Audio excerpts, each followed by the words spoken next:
Welcome to business coaching institute. आप सभी साथियों का बिजनेस कोचिंग इंस्टीट्यूट में स्वागत है। साथियों, आज हम लोग वास्तविक संख्या से संबंधित एक महत्वपूर्ण टॉपिक पे डिस्कशन करेंगे जो बोर्ड के एग्जाम में आपके 100% आने वाले हैं। इसमें किसी भी प्रकार की डाउट नहीं है कि आपको ये क्वेश्चन न मिले। तो ये 100% मैं श्योरिटी के साथ कह सकता हूँ कि जो क्वेश्चन हम कराएंगे इसी में से कोई ना कोई क्वेश्चन आपको जरूर मिलेंगे बोर्ड के एग्जाम में। तो इसलिए आप इस वीडियो को जरूर देखें और पूरे अंत तक देखें। किसी भी वीडियो को आप शॉर्ट में देखकर चीज़ों को अच्छी तरीके से नहीं सीख सकते, तो इसलिए आप वीडियो को पूरा कम्प्लीटली देखें ताकि जो भी चीज़ें बताई जा रही हों उसमें पूरे कंसेप्ट बताए जाते हैं, तो पूरे कंसेप्ट आपके दिमाग में अच्छी तरीके से समझ में आ सके। तो चलते हैं, शुरू करते हैं। यहाँ पर क्वेश्चन कुछ दिखाई दे रहे हैं आपकी स्क्रीन पर। सारे क्वेश्चनों पर हम डिटेल में चर्चा करेंगे और सारी चीज़ों को अच्छी तरीके से समझेंगे, ठीक है। तो अगर आप चैनल पे नए हो तो चैनल को सब्सक्राइब कर लें ताकि जो भी वीडियो हम अपलोड करें उसकी नोटिफिकेशन आप तक पहुंच सके। देखिए यहाँ पर क्वेश्चन क्या दिया गया है। क्वेश्चन ये दिया गया है कि √2 एक अपरिमेय संख्या है। जैसे क्वेश्चन में ये आता है कि दर्शाइए कि √2 एक अपरिमेय संख्या है, ठीक है। तो सबसे पहले हम इसको कैसे सॉल्व करते हैं उस तरीके को हम आपको समझाएंगे। सबसे पहले हम क्या करेंगे, इसको हम मान लेंगे कि माना √2 एक परिमेय संख्या है। क्या है? परिमेय संख्या है, ठीक है ना। मान लेंगे कि √2 एक परिमेय संख्या है। कोई भी इस तरह की संख्या दी गई हो, √2, √3, √5, तो सबसे पहले यही तरीका है कि आप उसको मान लेंगे कि ये एक परिमेय संख्या, यानी इसके जस्ट अपोजिट हम मान रहे हैं, क्योंकि इसमें अपरिमेय का रहा है, हम इसमें परिमेय मान ले रहे हैं। अगर कोई भी परिमेय संख्या है तो आप परिमेय संख्या के बारे में पढ़े होंगे कि कोई भी परिमेय संख्या अगर है तो उसे हम क्या लिख सकते हैं, P/Q के रूप में लिख सकते हैं। यानी अगर √2 को हमने एक परिमेय संख्या माना है तो इसे लिख सकते हैं P/Q के रूप में, जहाँ P और Q एक पूर्णांक है, ठीक है ना। अब इसके बाद हम क्या करेंगे, हम दोनों पक्षों का वर्ग कर देंगे। दोनों पक्षों का वर्ग करने पर जैसे ही दोनों पक्षों का वर्ग करेंगे ये क्या हो जाएगा, 2 हो जाएगा, और इधर क्या हो जाएंगे, P² अगर Q² का हम इधर मल्टीप्लाई करें 2 में तो यहाँ पर देखें Q² और 2 को हम क्या कर रहे हैं, Q² के जगह पे भेज दे रहे हैं, नीचे 2 आ जाएगा। यानी Q² को हम 2 की जगह पे भेजे और 2 को क्या किए, Q² की जगह पे भेज दिए। तो हम कह सकते हैं कि यहाँ पर 2 जो है वो P² को डिवाइड करेगा, ठीक है ना। हम यहाँ क्या कहेंगे, जैसे Q² इक्वल टू क्या है, P²/2, यानी क्यूब क्या 2 क्या करेगा, 2 P² को विभाजित करेगा।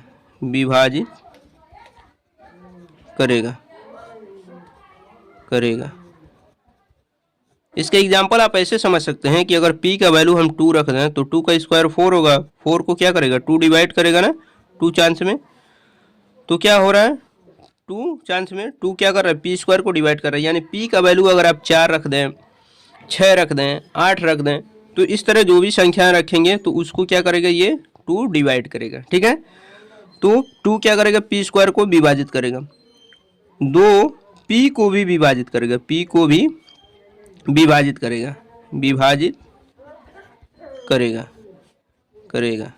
जैसे हमने क्या अभी हमने बताया कि P का मान हमने 2 रखा तो 2 का वर्ग 4 हो रहा था, 2 से 4 डिवाइड हो रहा था 2 बार में। तो P का मान 2 रखे ना तो क्या करेगा, 2 को भी विभाजित करेगा एक बार में। तो इसलिए हम कह सकते हैं कि 2 क्या करेगा, P को भी विभाजित करेगा, ठीक है ना। तो इसलिए हम क्या लिख सकते हैं, P = 2C के फॉर्म में लिख सकते हैं। क्यों, क्योंकि 2 क्या करेगा, P को डिवाइड करेगा, तो कितनी बार में डिवाइड करेगा वो C हम मान लेते हैं। अब पुनः क्या करेंगे, पुनः दोनों पक्षों का वर्ग करने पर, दोनों पक्षों का वर्ग करने पर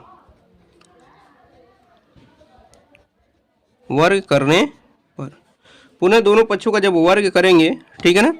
तो जब दोनों पक्षों का वर्ग करेंगे तो यहाँ से क्या मिलेगा, P² और इक्वल टू क्या, 2C का स्क्वायर।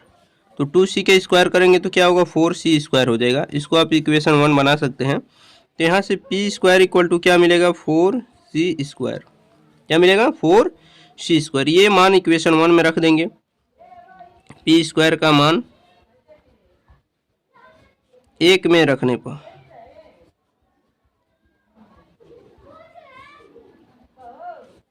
जब p स्क्वायर का मान 1 में रखेंगे तो आपको क्या मिलेगा, देखिए यही 1 है तो यहाँ पर 2 इक्वल टू p स्क्वायर का मान क्या लिखेंगे 4c स्क्वायर और नीचे क्या है क्यूब स्क्वायर। देखिए 2 1 जा 2 और 2 से 2 चांस में, यानी क्यूब स्क्वायर इक्वल टू क्या मिलेगा आपको 2c स्क्वायर मिलेगा। क्या मिलेगा क्यूब स्क्वायर इक्वल टू क्या मिलेगा आपको 2c स्क्वायर मिलेगा। तो हम कह सकते हैं कि 2, यहाँ से आप देखेंगे c स्क्वायर इक्वल टू अगर वैल्यू निकालें c स्क्वायर तो 2 से क्या करना पड़ेगा क्यूब स्क्वायर को डिवाइड करना पड़ेगा, क्यूब स्क्वायर बाई 2 हो जाएगा ना। तो हम क्या लिखेंगे कि 2 क्यूब स्क्वायर को विभाजित करेगा,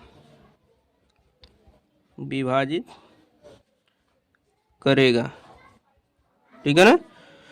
2 क्या करेगा क्यूब स्क्वायर को भी विभाजित करेगा और 2 क्यू को भी विभाजित करेगा,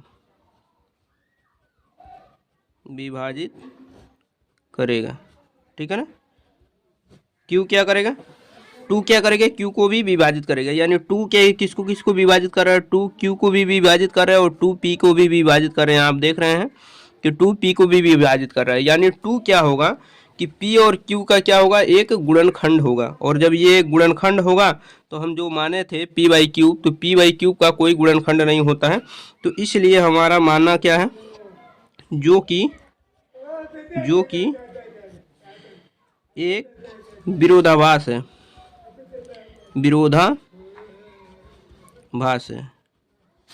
विरोधाभास होने का मतलब क्या है कि जैसे हमने जो संख्या माना था p बाई क्यूब, यहाँ पर माना था ना p बाई क्यूब, जो हमने p बाई क्यूब माना था यहाँ पर, तो p और क्यूब का कोई गुणनखंड नहीं है, यानी ये इसका कोई गुणनखंड नहीं था, तो इसका कोई गुणनखंड नहीं था। और यहाँ पर हम देख रहे हैं कि p और क्यूब के एक गुणनखंड क्या आ रहे हैं 2 आ रहे हैं। तो जब 2 एक गुणनखंड आएंगे तो हमारा जो मानना था कि p और क्यूब का कोई गुणनखंड नहीं है उसका विरोधाभास हो रहा है। और जो विरोधाभास हो रहा है वो क्यों हो रहा है, हम जो माने हैं वो क्या गलत माने हैं ना, इसके वजह से विरोधाभास हो रहा है, जो कि एक विरोधाभास है। अतः हमारा मानना गलत है,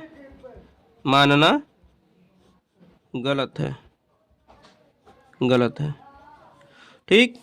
हमारा मानना क्या है गलत है। इसलिए √2 एक अपरिमेय संख्या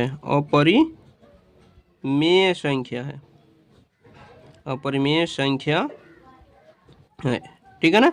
यही हमें क्या करना था प्रूव करना था। तो हमने क्या बता दिया कि इसलिए √2 क्या है एक अपरिमेय संख्या है। तो इसी पैटर्न पे आप सारे सवालों को जो भी √2 √3 √5 मिलेंगे उन सबको आप क्या कर सकते हैं सॉल्व कर सकते हैं। देखिए इसके दूसरे सवाल को भी हम आपको दिखा रहे हैं। देखिए इसके दूसरे सवाल क्या है कि √3 एक अपरिमेय संख्या है, हमें क्या करना है इसको भी प्रूव करना है, ठीक है। तो सेम पैटर्न है, सेम चीज़ें हैं। देखिए हम इसको भी सॉल्व करके दिखा रहे हैं। यहाँ पर भी हम क्या करेंगे मानेंगे कि माना √3 एक परिमेय संख्या है, क्या है परिमेय संख्या है। देखिए हम 4 क्वेश्चन कराएंगे और चारों क्वेश्चनों में से एक न एक क्वेश्चन आपको एग्जाम में जरूर मिलेंगे। ज़्यादातर उम्मीद है कि 2 क्वेश्चन भी मिल सकते हैं, क्योंकि हम अलग अलग प्रकार के क्वेश्चनों को आपको सॉल्व कराएंगे। तो माना √3 एक परिमेय संख्या, और अगर परिमेय संख्या है तो √3 किसके बराबर होगा p बाई क्यूब के बराबर होगा। अगर p बाई क्यूब के बराबर होगा तो आप क्या कर सकते हैं यहाँ से इसका दोनों पक्षों का वर्ग कर सकते हैं। दोनों पक्षों का वर्ग करने पर जैसे ही दोनों पक्षों का वर्ग आप करेंगे तो यहाँ क्या मिलेगा √3 का स्क्वायर 3 हो जाएगा, यहाँ पर मिलेगा p square by cube square. ठीक है, P square by cube square. अगर क्यूब स्क्वायर को आप यहाँ भेज दें तो ये क्या हो जाएगा, ऐसे भी हो जाएगा कि क्यूब स्क्वायर इक्वल टू क्या होगा, पी स्क्वायर बाई 3। आप इसको इक्वेशन 1 कर सकते हैं। अब यहाँ देखिए पी स्क्वायर बाई 3, इसका मतलब क्या कि 3 पी स्क्वायर को विभाजित करेगा, विभाजित करेगा पी स्क्वायर क्या करेगा, 3 क्या करेगा, पी स्क्वायर को विभाजित करेगा। अगर पी का मान आप 3 रखें तो 3 का स्क्वायर 9 होगा, 9 को 3 क्या करेगा, डिवाइड करेगा। 3 पी को भी विभाजित करेगा, पी को भी विभाजित करेगा, विभाजित करेगा। अभी हमने बताया कि पी का वैल्यू आप क्या रख रहे हैं, 3 रख रहे हैं, तो 3 की जब रखेंगे तो 3 से डिवाइड होगा। पी का वैल्यू अगर 6 भी रखें तो 3 6 को डिवाइड करेगा, ठीक है ना। तो इस कंडीशन में 3 क्या कर रहा है, पी स्क्वायर को भी डिवाइड कर रहा है और पी को भी डिवाइड कर रहा है। तो इस कंडीशन में आपको क्या मिलेंगे, पी इक्वल टू क्या मिलेंगे, 3c, यानी सी चांस में आपको 3 क्या कर रहा है, डिवाइड कर रहा है। तो यहाँ से पुनः दोनों पक्षों का वर्ग कर देंगे, पुनः दोनों पक्षों का वर्ग करने पर पुनः दोनों पक्षों का जब आप वर्ग कर देंगे तो उस कंडीशन में आपको क्या मिलेंगे, पी स्क्वायर इक्वल टू क्या मिलेंगे, 3 का स्क्वायर 9 सी स्क्वायर, ठीक है ना। अब यही मान आपको यहाँ करेंगे, इक्वेशन 1 में रख देंगे, लिखेंगे पी स्क्वायर का मान 1 में रखने पर 1 में रखने पर, तो जैसे पी स्क्वायर का मान 1 में रखेंगे तो क्या है, ये क्यूब स्क्वायर इक्वल टू क्या होगा, पी स्क्वायर की जगह क्या रखेंगे, 9c स्क्वायर अपॉन 3। 3 से 9 कट जाएगा, कितनी चांस में, 3 चांस में। तो यहाँ से अगर सी स्क्वायर का वैल्यू आप निकालें, सी स्क्वायर इक्वल टू क्या होगा, 3 से ले आके क्यू स्क्वायर में डिवाइड करेंगे, क्यू स्क्वायर बाई 3, यानी 3 क्या करेगा, 3 क्यूब स्क्वायर को विभाजित करेगा,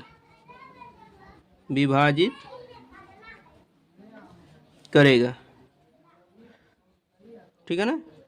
3 क्या करेगा, क्यूब स्क्वायर को विभाजित करेगा। अगर क्यू का मान आप क्या करेंगे, 9 रख देंगे, तो 9 का स्क्वायर करेंगे तो 81 को 3 से डिवाइड करेंगे तो कैंसिल हो जाएगा। क्यू का मान 9 रख रहे हैं तो 3 से भी क्यू डिवाइड होगा, तो 3 क्यू को भी विभाजित करेगा,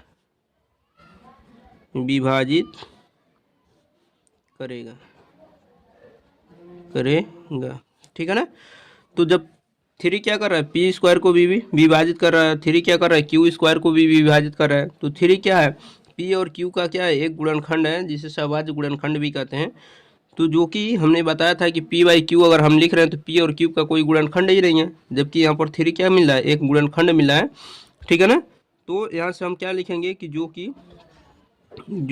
कि एक विरोधाभास है, क्या है, एक विरोधाभास है। विरोधाभास का मतलब क्या हुआ कि जो हमने चीज़ें माना था कि पी और कोई क्यू का कोई गुणनखंड नहीं है, तो यहाँ पर क्या हो रहा है, एक गुणनखंड 3 मिल रहा है, तो ये क्या हो रहा है, एक विरोधाभास हो रहा है, जो कि एक विरोधाभास है, ठीक है ना, जो कि एक विरोधाभास है। अतः हमारा मानना क्या है, हमारा मानना गलत है,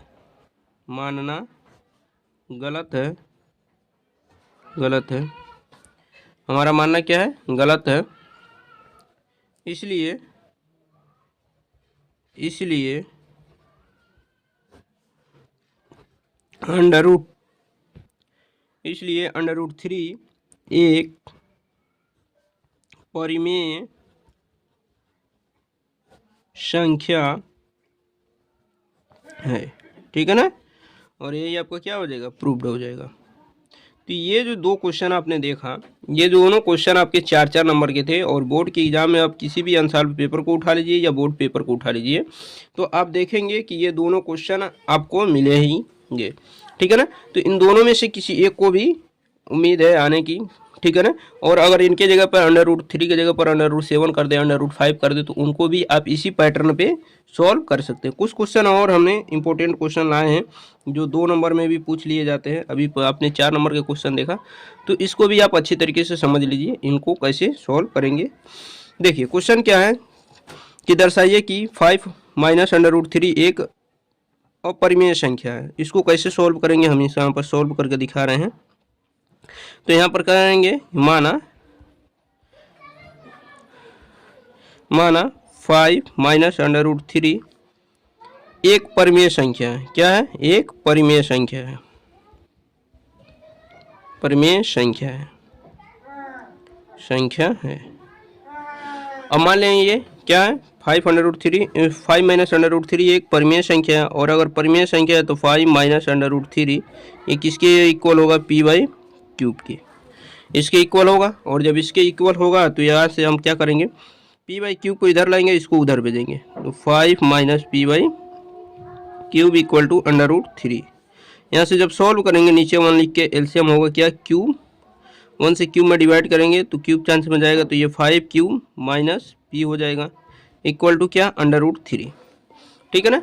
अब क्या करेंगे, दोनों साइडों का हम कंपेयर कर देंगे, दोनों पक्षों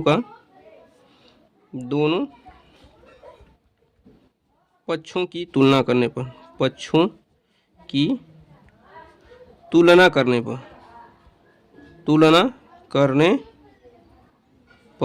जब दोनों पक्षों की हम तुलना करेंगे तो उस कंडीशन में आप क्या देखेंगे, लेफ्ट हैंड साइड जो है वो क्या है, 5 क्यूब माइनस p अपान क्यूब। ये क्या है, एक परिमेय संख्या है। क्या है? एक परिमेय संख्या है।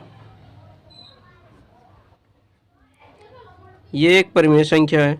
और राइट हैंड साइड को देखा, राइट हैंड साइड की अगर बात करना तो राइट हैंड साइड क्या है आपका, अंडर रूट 3।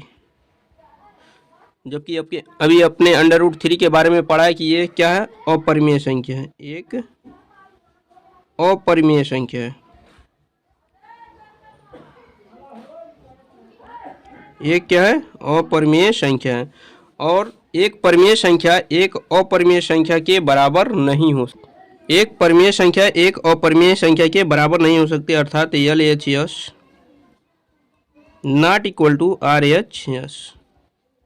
जब left hand side right hand side के बराबर नहीं होगा तो हम लिख सकते हैं, अतः 5 माइनस अंडर रूट 3 एक अपरिमेय संख्या है, अपरिमेय संख्या है, अपरिमेय संख्या है। ठीक है ना। और यही आपको क्या करना था, प्रूव करना था। यही आपको क्या हो जाएगा, आंसर हो जाएगा। अब अगले क्वेश्चन की तरफ चलते हैं। अगला क्वेश्चन क्या है कि दर्शाइए कि 3 + 2 अंडर रूट 5 एक अपरिमेय संख्या है। तो इसको भी सॉल्व करने का क्या तरीका है, सेम पैटर्न पे ये भी सॉल्व हो जाएगा। देखिए क्या करेंगे, माना 3 + 2 अंडर रूट 5 एक परिमेय संख्या है, परिमेय संख्या। देखिए ये जो सवाल के जो तरीके बताए जा रहे हैं यही तरीके हैं आपको इसको सॉल्व करने के, और कोई इसका दूसरा तरीका नहीं है। तो इसलिए आप इसी तरीके पर आप क्वेश्चन को सॉल्व करेंगे। तो यहाँ पर अगर ये परिमेय संख्या है तो 3 + 2 अंडर रूट 5 इसको हम p बाई क्यू के इक्वल लिखेंगे। और p बाई क्यू के इक्वल लिखेंगे तो उसके बाद क्या करेंगे, हम 2 अंडर रूट 5 इक्वल टू 3 को उधर ले जाएंगे तो p बाई क्यू माइनस 3 हो जाएगा। इसके नीचे 1 लिख के इसका एलसीएम लेंगे अगर तो ये क्यूब मिलेंगे, तो ये p माइनस 1 से क्यूब में डिवाइड करेंगे, क्यूब चांस में जाएगा, 3 क्यूब हो जाएगा। यानी 2 अंडर रूट 5 इक्वल टू क्या, p minus 3 cube by cube. यहाँ से अंडर रूट 5 का अगर वैल्यू निकालना है तो 2 से हमें इधर डिवाइड करना होगा, p माइनस 3 क्यूब अपान 2 क्यूब हो जाएगा। ठीक। अब क्या करेंगे, आप दोनों पक्षों का वर्ग, दोनों पक्षों की तुलना कर लीजिए। दोनों पक्षों की तुलना करने पर, ये सबसे आसान तरीके से चीज़ों को समझा रहे हैं। दोनों पक्षों की तुलना करने पर देखिए जब दोनों पक्षों की तुलना करेंगे तो ये लेफ्ट हैंड साइड है और लेफ्ट हैंड साइड क्या है, अंडर रूट 5। और अंडर रूट 5 क्या है, एक अपरिमेय संख्या है, अपरिमेय संख्या। ठीक है ना। अंडर रूट 5 क्या है, एक अपरिमेय संख्या। राइट हैंड साइड की बात कर लें, राइट हैंड साइड क्या है, p minus 3 cube under root, ठीक है ना, p माइनस 3 क्यूब। यहाँ पर देखिए यहाँ पर आपका अंडर रूट में नहीं रहेगा, नीचे 2, ठीक है ना। p-3 अंडर रूट अपान 2 एक परिमेय संख्या है। क्या है? परिमेय संख्या है। ये क्या है? एक परिमेय संख्या है। तो left hand side not equal to right hand side. Left hand side क्या है? राइट हैंड साइड के इक्वल नहीं है, यानी परिमेय संख्या अपरिमेय संख्या के बराबर नहीं हो सकती। इसलिए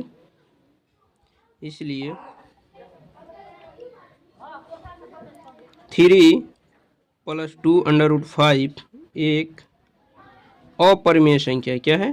अपरिमेय संख्या है। अपरिमेय संख्या है। तो यही आपको क्या करना था? दिखाना था। ठीक है। तो इस तरह आपने क्या किया? सारे क्वेश्चनों को अच्छी तरीके से समझा, कैसे कैसे क्वेश्चन बनते हैं, कैसे आप इसको सॉल्व करते हैं, इन सारी चीज़ों पे हमने डिस्कशन किया। तो ये वीडियो आप बिल्कुल भी मिस ना करें, इसको अच्छी तरीके से पूरे कम्प्लीटली देख लें। तो वीडियो कैसा लगा आप लोग कमेंट बॉक्स में ज़रूर बताइएगा। जो लोग चैनल पर नए हो चैनल को सब्सक्राइब करें। मिलते हैं नेक्स्ट वीडियो में, तब तक लिए अपना ख्याल रखिए। धन्यवाद।